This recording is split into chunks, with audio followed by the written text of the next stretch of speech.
Ladies and gentlemen, it is my honor to introduce to you the mayor of South Bend, Indiana, Mayor Pete Buttigieg. He's got the name no one knows how to pronounce. To welcome Mayor Pete Buttigieg. Pete Buttigieg! Mayor Pete Buttigieg! And yet, when you watch Pete Buttigieg at his public appearances, you do feel you already know him. Thank you. What a room. This is fantastic.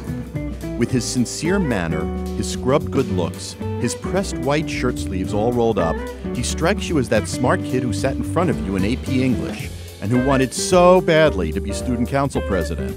I'm running for president because of my sense of urgency that our country might be running out of time. Now he wants to be president of the United States. So I traveled to New Hampshire to see how he goes over with the crowd and how well he works one. And can't wait to continue working with you to deliver real solutions all the way to the nomination. Let's take a closer look at Pete Buttigieg, the performer.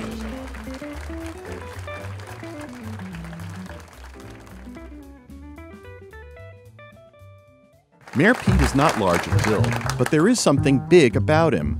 The voice, for one thing. Freedom comes by way of education, which is one reason we need a Secretary of Education who believes in public education in our country. It has the rich, soothing tones of a morning news anchor. You can imagine drinking coffee to the sound. When we have folks choosing between whether to buy prescription drugs or whether to buy groceries, and the president's focus is on whether to buy Greenland, we got a problem. He rarely raises the volume, a projection perhaps self-conscious of quiet command. Though his movement sometimes looks a little robotic, he has the calming, confident demeanor to match the vocal quality. It all feels of a youthful, even Kennedy-esque piece. Is our questioner here? From Ruth Moreno? There you go. Great. He's lightning quick on his feet, especially in the question and answer portions of his town halls and meet and greets.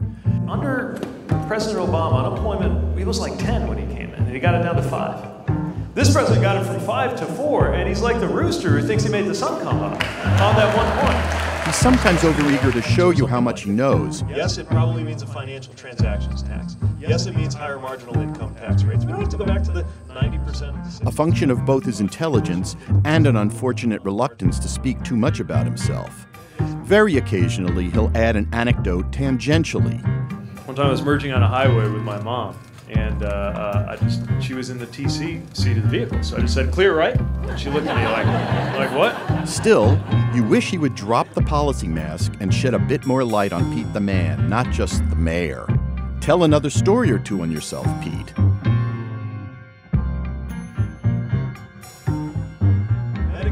Mayor Pete draws crowds of remarkable size, whether on a farm property in rural Hancock, New Hampshire, or a town hall at a college in Nashua. His audiences exude uncommon enthusiasm. Thank you! Maybe because his quiet-spoken, common-sense style is an antidote to so much of the dispiriting noise of our time. So all I have to ask is, can I look to you to spread that sense of hope? And that sense of urgency? And maybe it is also about the figure he cuts, a figure out of a sober American play, like Thornton Wilder's Our Town.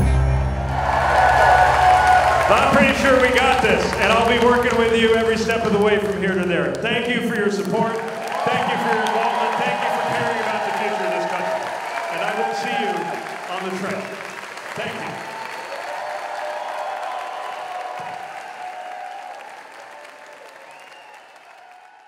Hi, I'm Elahe Azadi, pop culture writer at The Washington Post. Real journalism matters.